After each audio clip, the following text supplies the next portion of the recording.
Hi மக்களே, அண்ணாமலை குடும்பம் serial மே 14, 2026 என்ன நினச்சுன்னு பார்க்கலாம். அதுக்கு நம்ம channel Tamil serial talk subscribe like பண்ணிக்கோங்க, பெல் ஐக்கானையும் கிளிக் பண்ணிக்கோங்க, ஹை பட்டனையும் தட்டி விடுங்க. உத்தமன்ட்ட கௌதமும் வருணும் கேட்டிருக்காங்க, நீங்கள் பவித்ராவை அடிச்சிங்களா, எங்கள் அக்கா அடிச்சிங்களான்னு கேட்டிருக்கும் போது அப்போ தான் பவித்ரா காஃபி எடுத்துகிட்டு வராங்க. என்னாச்சு, எதுக்கு எல்லாம் நின்றுட்டுருக்கீங்க, என்ன ஆச்சு, என்ன விஷயம் அப்படின்னு சொல்லி பவித்ரா கேட்குறாங்க.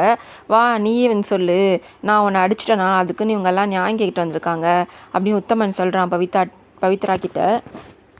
பவித்ரான்னு சொல்கிறா, அதெல்லாம் ஒன்றும் இல்லையே, அவர் எங்கே என்னை அடித்தார், அவர் என்னை அடிக்கலாம் இல்லை அப்படின்னு சொல்லவும் இவ ஷாக் ஆகிடுறான். யாருன்னா வான்மதி அடித்தது தான் பார்த்துட்டு தானே போய் கௌதம்கிட்ட சொன்னான். அதெல்லாம் யோசித்து பார்த்துட்டு இவங்க ஏன் பொய் சொல்கிறாங்க அப்படின்னு சொல்கிறா. உடனே பார்த்தீங்களா, உங்கள் அக்காவே சொல்லிட்டா, இப்போயாச்சும் புரிஞ்சிருக்கும், நான் அவளை லவ் பண்ணி கல்யாணம் பண்ணிக்கிட்டேன், நாங்கள் 2 பேரும் இது வரைக்கும் எங்களுக்குள்ளே இது மாதிரி பிரச்சனை இது வரைக்கும் வந்தது நீங்கள் பார்த்துருக்கீங்களா, அவள் இந்த வீட்டை விட்டு வந்துடக்கூடாது வெளியில், அவள் கூட்டு குடும்பமாக வாழ்ந்தவ, எங்கள் வீட்டுக்கு வந்தால் அவள் கஷ்டப்படுவா, நீங்களாம் மனசு கஷ்டப்படுவீங்கன்னு தான் நான் இந்த வீட்டோட மாப்பிள்ளையாக இருக்க சம்மதிச்சேன். ஆனால் உங்களுக்கும் உங்கள் பொண்டாட்டிங்களுக்கும் நான் இந்த வீட்டோட மாப்பிள்ளையாக இருக்கிறது பிடிக்கலன்னா இப்போயே சொல்லிடுங்க, நான் அந்த வீட்டை விட்டு வெளில போயிடுறேன் அப்படின்னு சொல்லி அழுகுற மாதிரி நடிக்கிறான். உன்னுடைய பவித்ரா சொல்கிறா, நான் அவருக்கும் எனக்கும் சண்டைன்னா நான் எதுக்கு அவருக்கு காஃபி கொண்டு தரப்போகிறேன், யார் இதெல்லாம் சொன்னது அப்படின்னு கேட்கும்போது வெண்ணிலா சொல்கிறாங்க, அக்கா தான் அப்படின்னு சொல்கிறா. என்ன வான்மதி, உனக்கு குடும்பத்துக்குள்ளே சண்டை வர்றது உனக்கு பிடிச்சிருக்கா, குடும்பத்துக்குள்ளே இது மாதிரி சண்டை மூட்டி விடாத அப்படின்னு சொல்கிறா. உடனே உத்தமன் வான்மதியை கிண்டலாக பார்க்குறான். வான்மதி சொல்கிறா, இல்லை நான் அடித்ததை பார்த்தேன், ஏன் இப்போ மாற்றி சொல்கிறாங்கன்னு தெரியல அப்படின்னு சொல்கிறா. உடனே உங்கள் பொண்டாட்டிக்கும் உங்களுக்கும் இந்த வீட்டில் இருக்கிறது பிடிக்கலனா சொல்லுங்க, நான் வீட்டை விட்டு போயிடுறேன் அப்படின்னு பேசிகிட்டு இருக்கும் போது வருணும் கௌதமும் சாரி மச்சான் மன்னிச்சிடுங்க, ஏதோ மிஸ் அண்டர்ஸ்டாண்டிங் ஆயிடுச்சு அப்படின்னு சொல்கிறான் உத்தமன். எதுவாக இருந்தாலும் கரெக்டாக தெரிஞ்சுக்கிட்டு பேசுங்க, இல்லாட்டினா பிரச்சனை தான் வரும் அப்படின்னு சொல்கிறான். சாரி கேட்டு 2 பேரும் போகிறாங்க, கௌதமும் வருணும். வெளில போய் நின்றுக்கிட்டு வான்மதி, கௌதம், வெண்ணிலா, வருண் எல்லாரும் வான்மதியை திட்டுறாங்க. நீங்கள் ஏன் இது மாதிரி சொன்னீங்க, இப்போ பாருங்கள் குடும்பத்துக்குள்ளே பிரச்சனை உண்டாயிருக்கும், இது மாதிரி தெரியாமல் பேசாதீங்க அப்படின்னு வருண் சொல்கிறான். அதுக்கு இல்லை நான் பார்த்தேன் அப்படின்னு கௌதம் திட்டுறான். நீங்கள் எதுவும் மிஸ் அண்டர்ஸ்டாண்டிங் பண்ணிவிட்டு பேசிகிட்டு இருக்காதீங்க, இதுமேலும் இந்த பிரச்சனை பற்றி பேச வேண்டாம், வாங்க அப்படின்னு சொல்லிட்டு எல்லாரும் போயிடுறாங்க. இங்கே வான்மதி டென்ஷனாகி நின்றுட்டுருக்கா, அப்படியே போய் மாற்றி சொல்லிட்டானே அவன் அப்படின்னு பவித்ரா கிச்சனில் பிளேட்லாம் தொடச்சிக்கிட்டு இருக்கா. அப்போ வான்மதியும் வெண்ணிலாவும் அண்ணி இந்த மாதிரி சமயத்தில் நீங்கள் இந்த வேலையும் செய்ய வேணாம், அதுக்கு தான் நாங்கள் 2 பேர் இருக்கோம்ல, நீங்கள் ரெஸ்ட் எடுங்க அப்படின்னு பேசிகிட்டு இருக்கும் போது சொல்கிறா வான்மதி, எப்படி அந்த தண்டபாணி உங்களை கொலை பண்ண பார்த்தான் அப்படின்னு கேட்குறா. ஆமாம், நாங்கள் ஷாப்பிங் போயிட்டு நானும் அரியும் வந்தபோது லாரியை வச்சு எங்கள் காரை மோத பார்த்தாங்க, நல்ல வேலை அண்ணாமலை சித்தி காப்பாற்றிட்டாங்க அப்படின்னு சொல்லவும் வெண்ணிலா சொல்கிறா, அண்ணாமலை அத்தை இருக்கிற வரைக்கும் யாராலும் இந்த குடும்பத்தை எதுவும் பண்ண முடியாது அப்படின்னு சொல்கிறா. சரின்னு சொல்லிட்டு பேசிகிட்டு இருக்காங்க பவித்ரா கிட்ட. வெண்ணிலா சொல்கிறா, குழந்தை உதைக்குதா அப்படின்னு கேட்குறா. நீ தான் கை வச்சு பாரு அப்படின்னு பவித்ரா சொல்லும் போது கை வச்சு பார்க்கும்போது குழந்தை அசைகிறது தெரிஞ்சு, ஆமாம் குழந்தை அசையுது அப்படின்னு சந்தோஷப்படுறா வெண்ணிலா. கீழே உட்காந்துக்கிட்டு குழந்தைகிட்ட பேசுகிறா, இன்னும் கொஞ்ச நாள் தான், நீ சீக்கிரமாக வெளில வந்துட்டினா உனக்காக அழகான உலகம் காத்திட்ருக்கு, உன்னை தாங்கிறதுக்காக இந்த குடும்பமே வெயிட் பண்ணிகிட்ருக்கு அப்படின்னு அந்த குழந்தைய கொஞ்சிகிட்ருக்கா. உடனே நீ சொல்கிறதுக்கெலாம் குழந்தை ஓகே சொல்கிறா அப்படின்னு பவித்ரா சொல்லவும், அப்படியா அப்படின்னு சிரிக்கிறா வெண்ணிலா. அண்ணி நீங்கள் ஏதாச்சும் மனசு கஷ்டந்தா என்கிட்ட சொல்லுங்கள் அப்படின்னு சொல்லும் போது, நான் பார்த்தேன், நீங்கள் தான் மறைச்சிட்டீங்க அப்படின்னு வான்மதி சொல்கிறா. அடித்ததை நான் பார்த்தேன்னு சொல்கிறா வான்மதி. நீ என்ன திரும்பியும் சிஐடியா, புருஷமாட்டிக்குள்ளே என்ன நடக்குதுன்னு பார்க்குறதுக்கு அப்படின்னு சொல்லும்போது, அப்படிலாம் இல்லை, உங்கள் மேலே 2 ரொம்ப பாசம் வச்சுருக்காங்க, இப்போவே ஏதாச்சும் பிரச்சனைனா அதை சரி பண்ணிட்டா பின்னாடி பெரிய பிரச்சனையே ஆகாதுன்னு தான் நான் சொல்கிறேன் அப்படின்னு சொல்லும்போது, அதெல்லாம் ஒன்றும் இல்லை, நீங்கள் போங்க போய் தூங்குங்க அப்படின்னு பவித்ரா அவங்க 2 பேரையும் அனுப்பி வைக்கிறா. அனுப்பி வச்சதும் அங்கே நின்று அழுதுட்டுருக்கா பவித்ரா.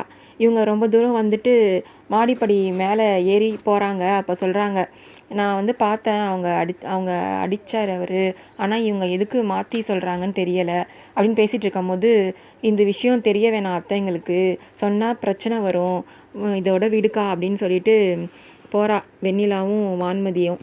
இவங்கள பார்த்துட்டு உத்தமன் வந்து, நீ வந்து என் விஷயத்தை தலையிடாரியா, உன்னை நான் சும்மா விடமாட்டேன், சீக்கிரமே இந்த வீட்டை விட்டு வெளில அனுப்புகிறேன் அப்படின்னு மனசில் யோசிச்சுக்கிட்டு போகிறான். அப்போ தான் வான்மதி வந்து மேலே மாடியில் நின்று பேசிகிட்டு இருக்கா ஃப்ரெண்டுக்கிட்ட.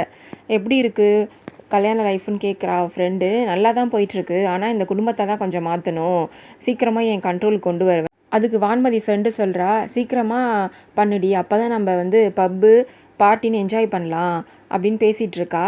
சீக்கிரமாகவே நம்ம பப்பில் சந்திப்போம் அப்படின்னு வான்மதி பேசிகிட்டு இருக்கும் போதே உத்தமன் வரான்.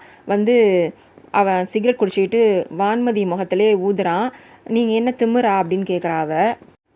உத்தமன் கேட்குறான், நீ என்ன சிஐடியா, எங்களுக்குள்ளே என்ன நடந்தால் உனக்கு என்ன, என் விஷயத்தில் நீ எதுக்கு தலையிடுற, அண்ணாமலை வீட்டுக்கு வந்தோமா சாப்பிட்டோமா என்ஜாய் பண்ணோமான்னு இருக்கணும், அதை விட்டுட்டு என் விஷயத்தில் நீ தலையிட்ட அவ்வளோதான் நீ அப்படின்னு சொல்லி அவளை மிரட்டுறான். நீ என்ன மிரட்டுறியா என்ன, நீ அடித்ததை நான் பார்த்தேன், அண்ணி தான் வந்து பிரச்சனை ஆகிடுன்னு சொல்லிட்டு அதை மறைச்சிருக்காங்க அந்த விஷயத்த, சீக்கிரமே நீ யார் எதுக்காக இந்த வீட்டுக்குள்ளே வந்திருக்கன்றத நான் எல்லார் முன்னாடியும் நிரூபிப்பேன் அப்படின்னு சொல்கிறா. போ போ அப்படின்னு சொல்லி அவளை, நான் உன்னை இந்த வீட்டை விட்டு அனுப்புகிறேன் அப்படின்னு இவன் மனசில் நினச்சிட்ருக்கான் உத்தமன். வருண் வந்து ரூமில் உட்காந்து லேப்டாப்பில் ஒர்க் பண்ணிகிட்ருக்கான். அப்போ வந்து ரியா தானே வெண்ணிலாவுக்கு ரியான்ற நேமில் வந்து மெசேஜ் பண்ணுறான். என்ன ரியாவுக்கு மெசேஜ் பண்ணால் மெசேஜுக்கு அவங்க ரிப்ளையே பண்ணலை இவ்வளோ நேரம் ஆகியும் அப்படின்னு சொல்லிட்டு ஃபோன் பண்ணுறான். ஃபோன் சுவிட்ச் ஆஃப்னு வருது. அப்போ தான் குளிச்சுட்டு வெளில வரா வெண்ணிலா. வந்து மேக்கப் பண்ணுறதுக்காக உட்காந்துருக்கா. வந்து அவள் என்ன பண்ணுறான்னு பார்க்குறான். பார்க்கவும் நீங்கள் என்ன பண்ணுறீங்க, எதுக்கு வந்து என்ன பார்த்துட்ருக்கீங்க அப்படின்னு கேட்கவும், இந்த நேரத்தில் எதுக்கு நீ மேக்கப் பண்ணிகிட்ருக்க அப்படின்னு கேட்கவும், இதில் என்ன இருக்குது, பொண்ணுங்கனாலே மேக்கப் பண்ணுவாங்க தானே அப்படின்னு வெண்ணிலா சொல்கிறா. அது சரி, இந்த நேரத்தில் எதுக்கு பண்ணுற அப்படின்னு கேட்குறான். இவளும் நைஸாக அவரை வந்து மேக்கப் பண்ணும்போது கண்ணாடியில் பார்த்துட்டு, நீங்கள் எதுக்கு என்னை பார்த்துட்டே இருக்கீங்க அப்படின்னு கேட்குறா. உடனே கண்ணில் தூசி விழுந்த மாதிரி நடிக்கிறா. இவனும் போய் தூசி ஊதுற மாதிரி போய் பார்த்துட்ருக்கான். தூசி ஊதாமல் எதுக்கு பார்த்துட்டே இருக்கீங்கன்னு கேட்குறா. உடனே ஊதி விடுறா. நான் சும்மா சொன்னேன் அப்படின்னு சொல்லி சிரிச்சுட்டு, நீங்கள் சொந்த பொண்டாட்டியே வந்து எட்டிருந்து பார்த்துட்ருக்கீங்க, அதான் நான் உங்களை கிட்ட கூப்பிட்டேன் அப்படின்னு சொல்லவும், இந்த வேலைலாம் எங்கிட்ட வச்சுக்காத அப்படின்னு சொல்லிட்டு போய் உட்காடுறான். உடனே நிலாவை பார்த்துட்டு, இங்கே பாருங்களேன் வானத்தில் நிலா எவ்வளோ அழகாக இருக்குது அப்படின்னு கூப்பிட்டு போகிறா. நான் இதுக்கு வரணும், நான்லாம் வர முடியாது அப்படின்னு சொல்கிறான். வாங்க சும்மா அப்படின்னு சொல்லி கூப்பிட்டு போய் காமிக்கிறா. நம்ம மனசில் யார் நினச்சிக்கிட்டு நிலாவை பார்த்தாலும் அவங்க முகம் வந்து நிலாவில் தெரியுமா அப்படின்னு சொல்கிறா. என்னை இம்ப்ரெஸ் பண்ணுறதுக்காக நீ இப்படிலாம் பேசிகிட்டு இருக்காத போ அப்படின்னு சொல்லிட்டு உள்ளே வந்து உட்காந்துடுறான். இவளும் போயிடுறா. அப்போ நைஸாக வந்து அந்த நிலாவை பார்த்துட்ருக்கான். அப்போ திரும்பவும் இவன் என்ன பண்ணுறான்னு பார்க்க வரா வெண்ணிலா. பார்த்துட்டு எட்டக்கேந்து, நான் சொல்கிறத நீங்கள் வந்து மனசில் வாங்கிக்கிட்டு இங்கே வந்து பார்த்துட்ருக்கீங்க, இதில் நான் என் முகம் தெரியுதா அப்படின்னு கேட்குறா. நீ சொன்னலாம் நான் ஒன்றும் பார்க்க வரல, நீ இந்த எடுத்துகிட்டு போறியா அப்படின்னு சொல்லவும் அவளும் போயிடுறா. உடனே நிலாவை பார்க்குறான். அதில் வந்து வெண்ணிலா முகம் தெரியுது. உடனே அதை சிரிக்கிறான். அதுக்கப்புறம் வான்மதிக்கு ஃபோன் வருது. வான்மதி ஃபோன் அட்டன் பண்ணுறா. அதில் வந்து மங்கா பேசுகிறா. என்னம்மா எப்படி இருக்க, நல்லா இருக்கியா, இத்தனை நாளாக எதுக்கு ஃபோன் பண்ணலை, என்னை வந்து பார்க்க வரலன்னு கேட்குறா. நான் ஒரு பிரச்சனையை மாட்டிகிட்ருக்கம்மா, உன்கிட்ட எப்படி கேட்குறதுன்னு தெரியலை அப்படின்னு சொல்கிறா. எதுவாக இருந்தாலும் சொல்லுமா, நான் உன் பொண்ணு தானே அப்படின்னு வான்மதி சொல்கிறா. நான் சொல்கிறேன்னு தப்பாக எடுத்துக்காத, நான் கேட்குறேன்னு, எனக்கு 1,00,000 பணம் வேணும், நான் சீட்டு சேர்த்துருந்தேன், அதெல்லாம் நான் செலவு பண்ணிட்டேன், இப்போ சீட்டு சேர்ந்தவங்கெல்லாம் காசு கேட்டு பிரச்சனை பண்ணுறாங்க, இல்லட்டினா போலீஸ் கம்ப்ளைண்ட் பண்ணுறேன்னு சொல்கிறவங்க, நீதாம்மா எனக்கு 1,00,000 கொடுத்து ஹெல்ப் பண்ணணும் அப்படின்னு சொல்கிறா. 1,00,000மா, அவ்வளோ பணத்துக்கு நான் எங்கே போவேன் அப்படின்னு வான்மதி சொல்கிறா. இல்லைம்மா, நீ தான் எனக்கு வந்து ஹெல்ப் பண்ணணும் அப்படின்னு சொல்லி மங்கா பேசிகிட்ருக்கா. நான் எங்கள் பெரிய வீட்டில் அண்ணாமலை வீட்டில் வாழ்கிறோன்னு தான் பேர், 5க்கும் 10க்கும் அண்ணாமலைகிட்ட பிச்சை எடுத்துகிட்ருக்கோம், அவ்வளோ பணத்துக்கு நான் எங்கே போகிறது அப்படின்னு சொல்லவும், நான் அப்புறம் ஜெயிலுக்கு போயிடுவேன் அப்படின்னு சொல்கிறா. அம்மா நீ தான் காப்பாற்றணுமா அப்படின்னு சொல்கிறா. அதுக்கப்புறம் நான் அவையோட இருக்க மாட்டேன் அப்படின்னு சொல்கிறா மங்கா. உடனே, நீ அவ்வளோ பணத்தையும் எதுக்கு என்ன பண்ண, செலவு பண்ண, எதுக்கு அவ்வளோ காசு நீ செலவு பண்ண அப்படின்னு கேட்குறா வான்மதி. ஒருத்தவங்க ஒரு இடத்துல வந்து 1,00,000 கொடுத்தா 2,00,000 தரதா சொல்லியிருந்தாங்க, கொடுத்து ஏமாந்து போயிட்டேன், இப்போ வந்து சீட்டு போட்டவங்களாம் அந்த காசு கேட்டு தொந்தரவு பண்ணுறாங்க, இல்லாட்டினா போலீஸில் பிடிச்சி குத்துருவாங்க, அதுக்கப்புறம் நான் அவையோட இருக்க மாட்டேன் அப்படின்னு சொல்கிறா. உடனே இவளும் சரி நான் ஏற்பாடு பண்ணுறேன் அப்படின்னு சொல்லிட்டு ஃபோனை வைக்கிறா. வெளியில் வரா ரூமை விட்டு. அப்போ தான் உத்தமன் வந்து பணத்தை அடுக்கி வச்சிட்டு இருக்கான் அவன் ரூமில். அதை பார்க்குறா. அதோட இந்த எபிசோடு முடியுது. வரப்போகிற எபிசோடில் நடக்குதுன்னு பார்க்கலாம். பை மக்களே, நம்ம சேனலை மறக்காமல் சப்ஸ்கிரைப் பண்ணி லைக் பண்ணிக்கோங்க.